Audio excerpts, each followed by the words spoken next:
I'm not mean. I'm funny.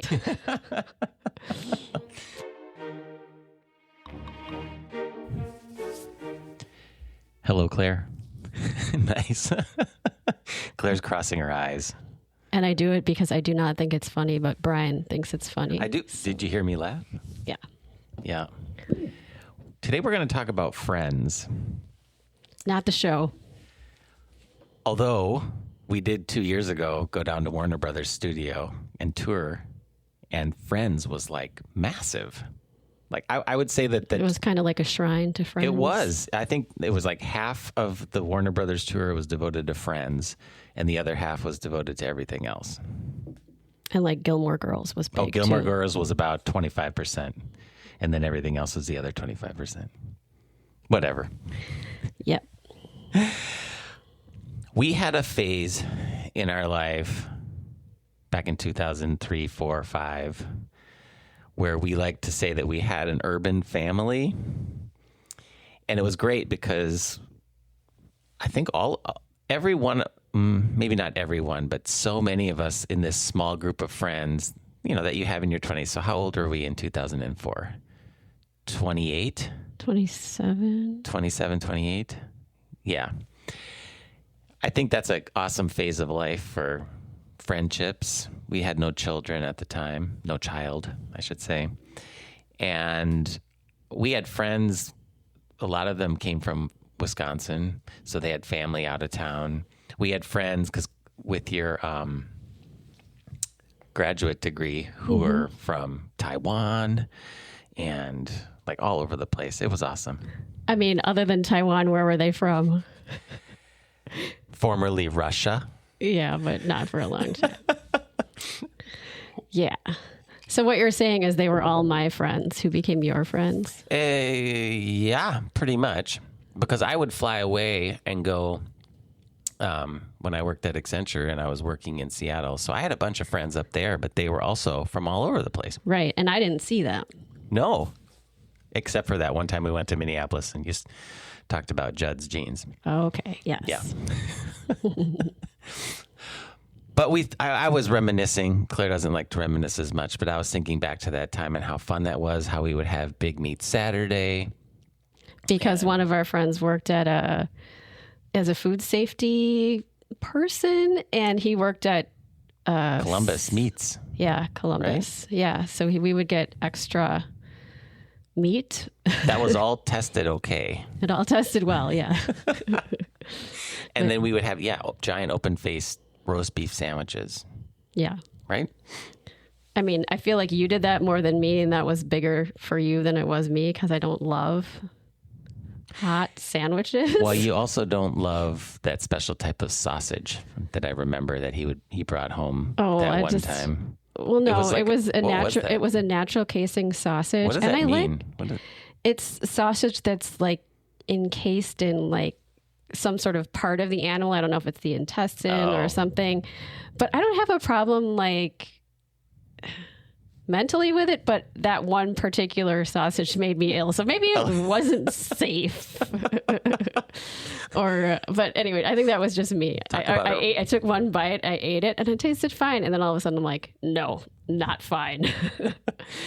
And then remember, we had that other friend, M, we'll call her, who would just organize these extravagant parties. Or just outings.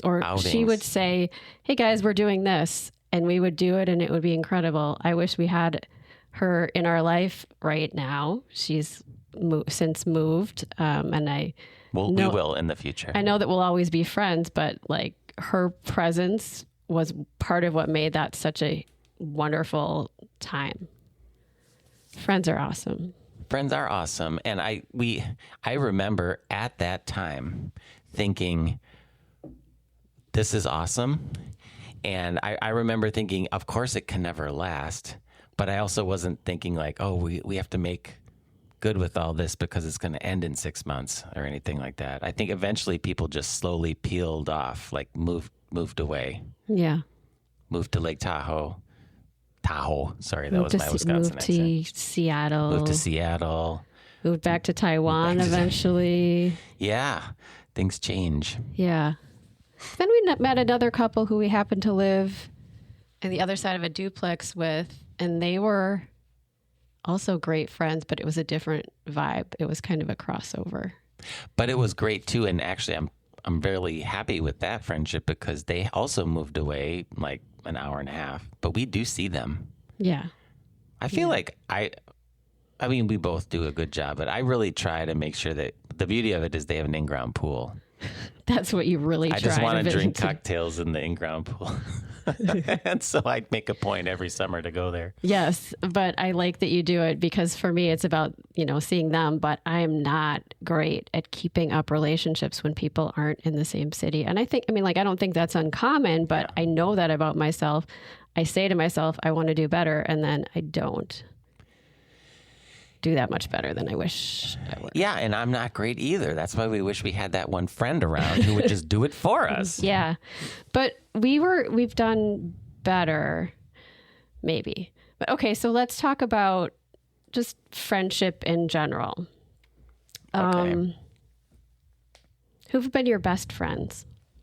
You can use initials, I guess. Well, I'll say the name of my first friend because I have no idea how to even get a hold of him. But my best friend initially in kindergarten and first grade, not kindergarten, first grade, second grade was Willie Town.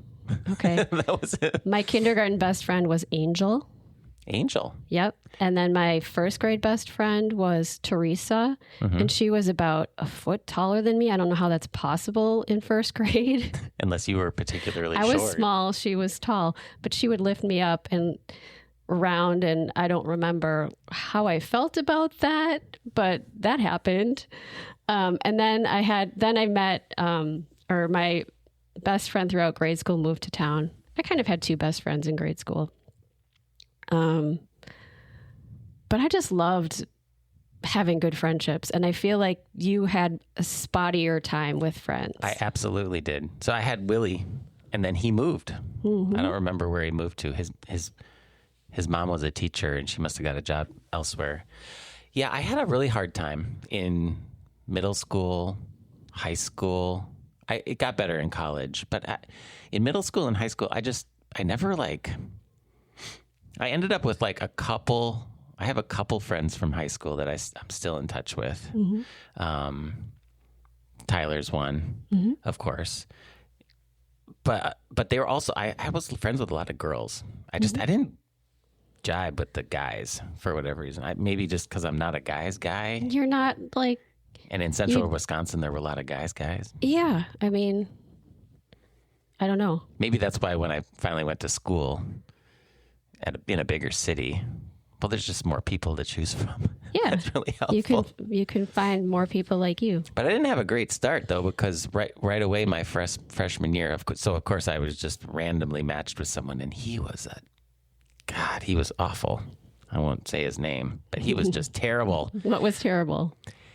He was just kind of a dick. Like, he went to this all-boys school in Chicago, and in the all-girls school was that one... He went to school and graduated with that one actress who actually started the whole, anti-vaxxing thing.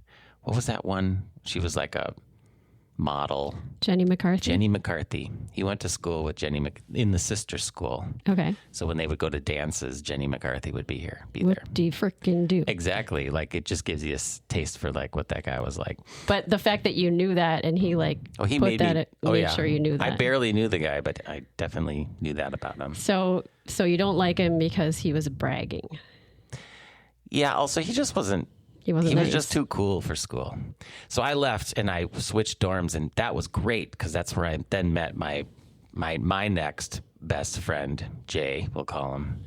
I noticed you named your other... I know, but it doesn't matter. All right, these are people who have no clue where the heck I am or anything like that. But we'll try to protect privacy. Sometimes they might slip. Yeah, but he had a lot of friends. I didn't. But he has been a very good friend. And then there's another whole story there associated with him, unfortunately. Yeah. Okay. Do you think your difficulty making friends had to do with you being introverted? I think maybe a little bit. I've definitely become more extroverted as I've gotten older. I was nervous, shy.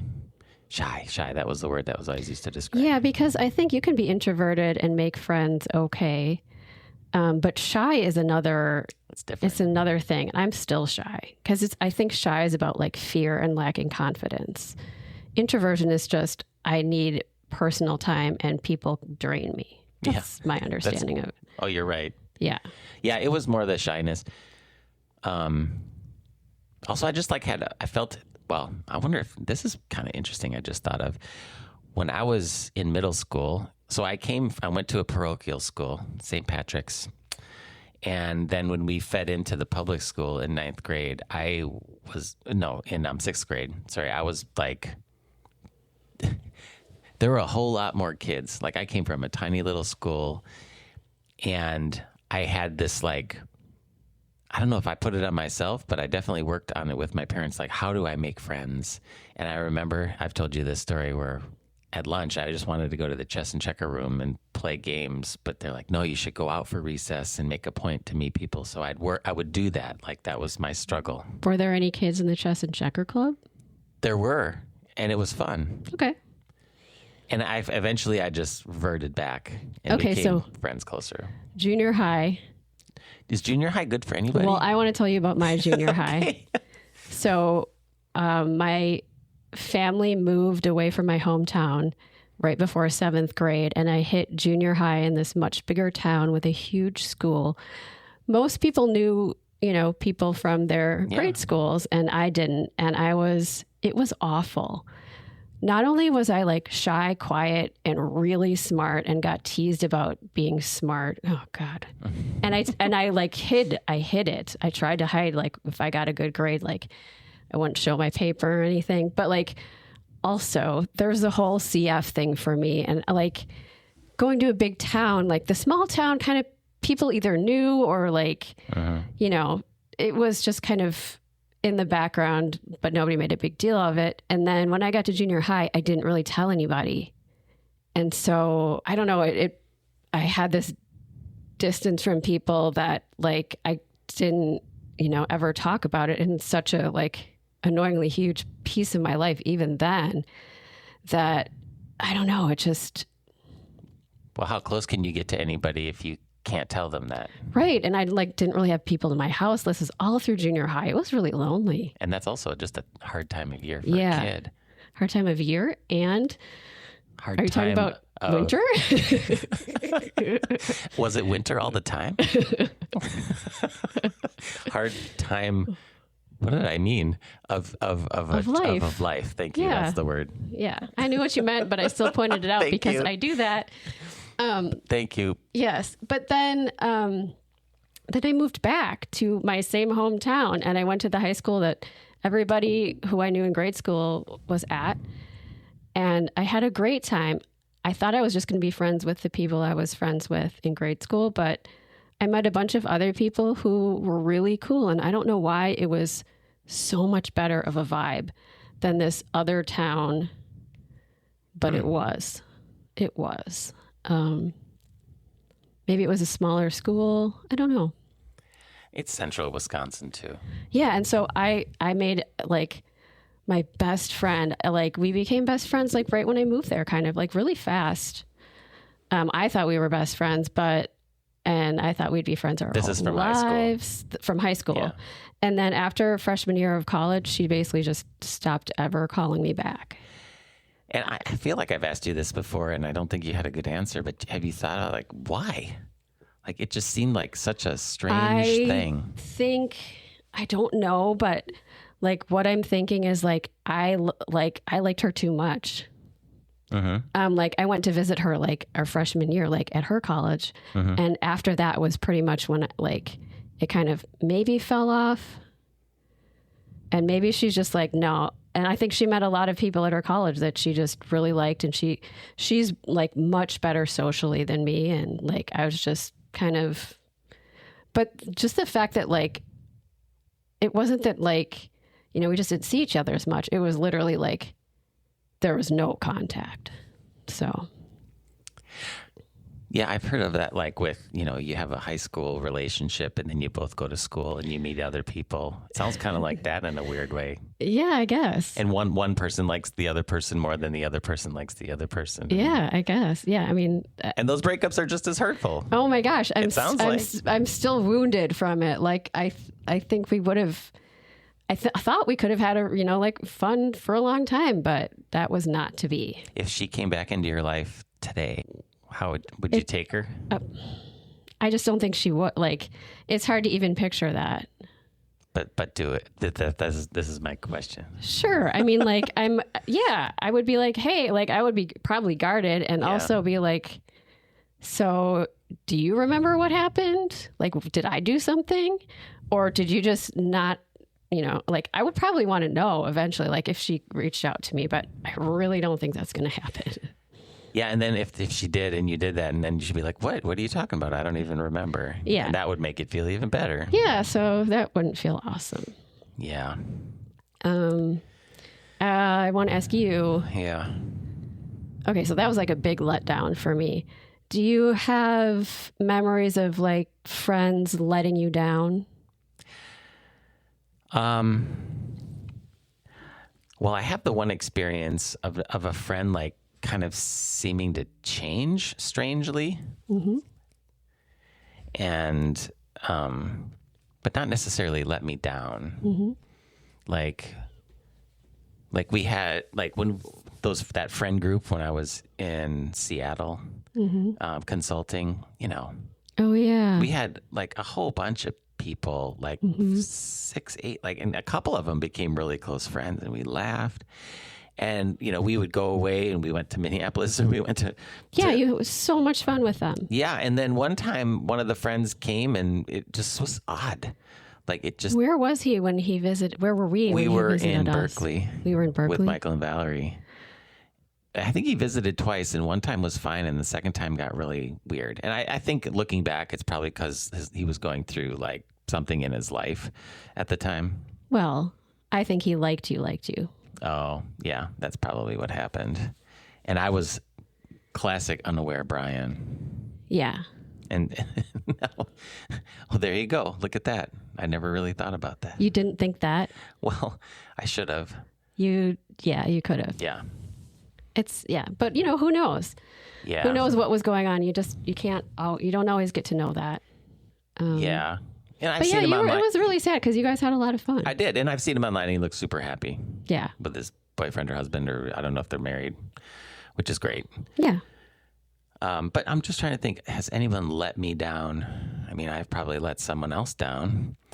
Thing is, I just haven't had as many really, really close friends probably as you, unfortunately, which is difficult.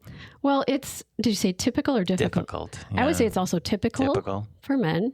And when you have friends, you don't actually always talk about anything deep. Sports. Sports. Well, I mean, deep sports. I mean, you're not a man's man, but you're also not like someone who's like, let's talk about my feelings. In fact, you're allergic to that.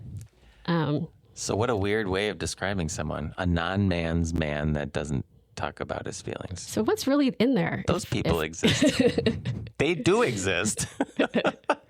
Okay, well, I want to tell you about friends letting me down. Oh, please. Yeah, it's like it always comes back to friends with an S. Yeah, well, it all comes back to CF. And when I was my sickest, like, I couldn't leave the apartment. I was on the list for the transplant. Nobody came, or very few people came. And there were a lot of people who I thought were my friends who only really wanted to be my friend if I could be in their world, Yeah. So when I wasn't, that was... Well, that's a sign of not a true friend then. Right, but... Because a true friend is there for somebody.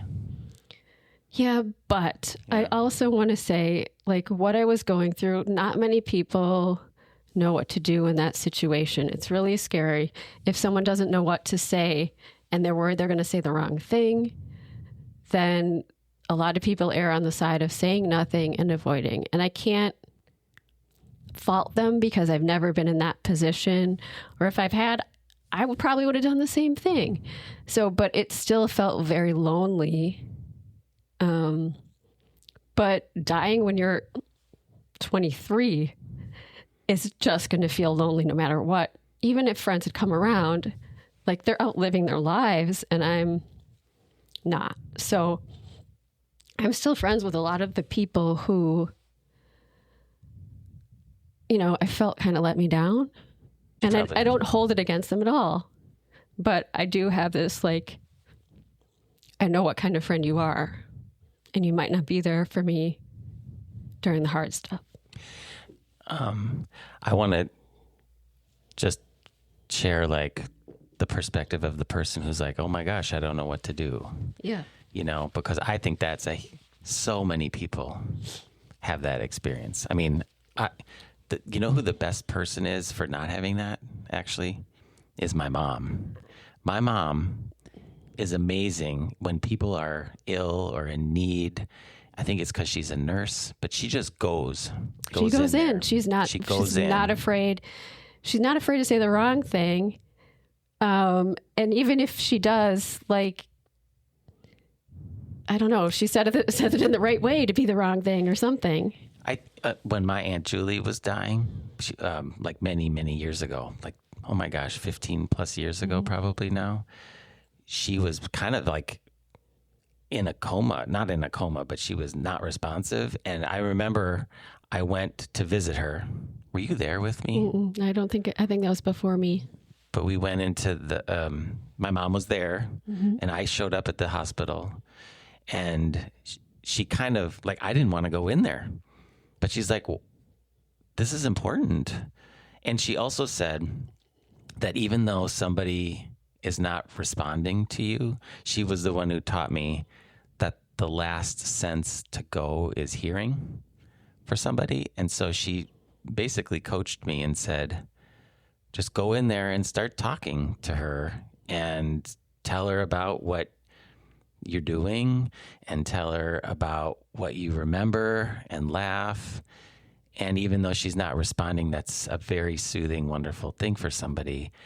And I'm so glad, like, she made me go in there because I could have totally seen myself not even wanting to deal. Yeah. And so I get it. Like, I get your friend's perspective. Yeah. It's so hard. And they didn't have probably someone teaching them to say, hey, you know, it's hard, but, you know, sometimes you just got to go and just sit there and listen.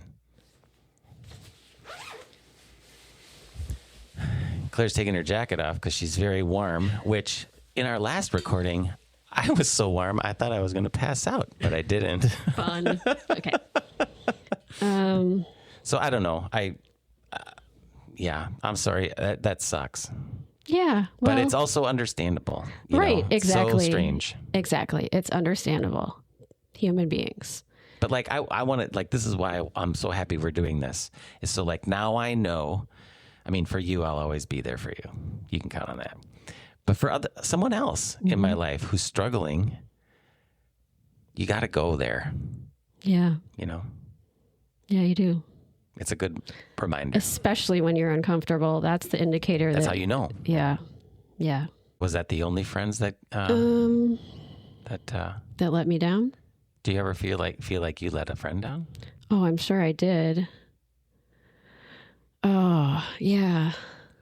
I can't think of any right now, but I know there have been times. I just remember that at the end of last episode, we said we were going to have a much lighter episode.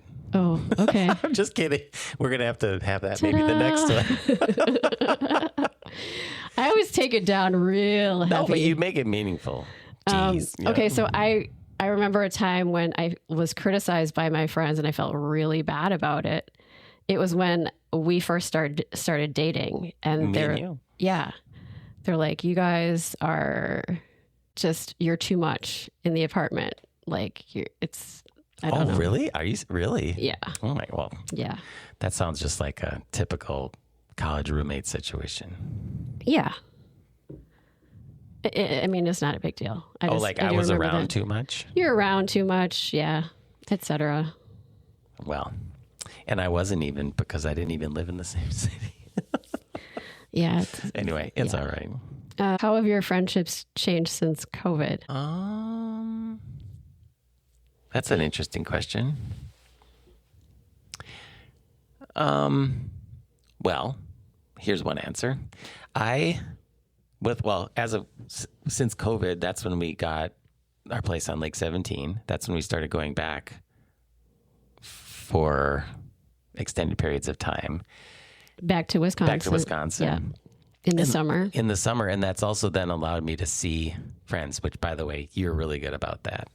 But seeing old friends, when you're near them, it's far easier to see them, obviously. Yes. Right? So COVID made me closer physically to people just because of the nature of going back to Wisconsin. So to your old friends. To my old friends. Yeah. And also, I had a really good time at my 30th high school class reunion. Yeah. Whoever says that, but okay. I did. I know. I think what was nice about it is it was not like held in a gym, like on TV. Yeah. It was like held at the local pizza place, like the one pizza place in our city of 7,000 people. And we also were able to, because everyone was around, I had a chance the day before to hang out with the 2 or 3 or 4 friends that I was closest with. It was a lot of fun. And we even talked, everyone was having so much fun. We talked about trying to do it every year. And of course that's difficult to do, but it was fun. That was a lot of fun. But you're so good about connecting with friends. You have good friends. Yes. You have some good friends. Yes, I do. I would say for me, COVID changed a lot. Number one, it actually improved my connections with people with cystic fibrosis. Because prior to COVID, Zoom wasn't as big of a thing. But during COVID and after, there was a support group that was started by CFRI, just a cystic fibrosis organization for people with cystic fibrosis and lung transplants. Your niche. It's very niche-y. But a good one. But there are support groups for people with CF, and they're virtual through the Cystic Fibrosis Foundation. But there's such a wide range of experiences with this disease. I mean, you can be like me, who was pretty brutally sick my whole childhood, all the way through. And then there are people who aren't really affected until they're adults. And then there are people who are diagnosed at age 50 and 60 now, which is crazy. And I don't have much in common with them. But if you have CF and you've had a lung transplant, you've been to the end of the road. You have been through something that will change you completely. Not completely. I'm still me, but big time. It makes you different. And prior to this group, I didn't have a place where I could talk to anybody like me, anybody who'd been through this thing. And it has been so good for me. And I've met since then, I met one of my best friends. We are twins in, you can have you can have all this disease and all this stuff in common and still be yeah, they're okay. But I don't really gel with them. And then I met this one guy, and we just have the same outlook, and we even have the same mutations, which is rare. Oh, interesting. Pretty rare. So. And he's trying to get you to listen to his music and watch his TV shows. Yeah, yeah. What are they? Oh, I think he stopped liking new music in the 90s. And so he wants me to listen to Bruce Springsteen and, all of the 80s. Classic rock. He's 6 years older, so he's very of that era. And what show are we watching? I can't think of he loves Jerry Seinfeld, Larry David. So he wants me to watch Curb Your Enthusiasm, which I love Curb Your Enthusiasm, but I have to take it in small doses because it's just so cringe. So cringe. Yeah. So I'm really grateful for those friendships. Like whenever one of us has some health thing, because we will always have health things come up, like real and serious ones. Everyone in the group, like, we get it. And we're not afraid to be like, hey, like, what's going on? And I don't have to explain. And I love that. On the flip side, for me in COVID, because I'm immune suppressed, I am still really, really careful with going out in the world. So I don't have opportunities to make new friends. And as an adult, we all know it's hard to make new friends unless you're like changing a job and you're, you know, like, and have some life circumstance that throws you together with people. It's really hard. And then add that to the fact that I really don't want to go out there and risk exposing myself to whatever virus is making the rounds, because that virus could send me to the hospital or worse. And worse than being in the hospital is dead. And like, it's real. It's a real threat. Or it could, like, you know, it's bad for you and bad for me. Yeah, it could. Yes. And for you, we really want to think about you here. But it also could like a bad virus could like debilitate me in a different way for the rest of my life. It's not like, oh, you just get over it. It's like, no, you can lose significant ground and ability. So like there's this fear. So I find myself with not as many friends as I wish, especially in our town locally, that I can do things with. But I've made one new friend in the last few years, and I'm trying to make one more. That's awesome. It's not enough. Like, I would like a few more friends. I don't need a ton, but I would like a few more. I want to ask you more about what you're trying, but let's talk about that next time. Sounds great. All right.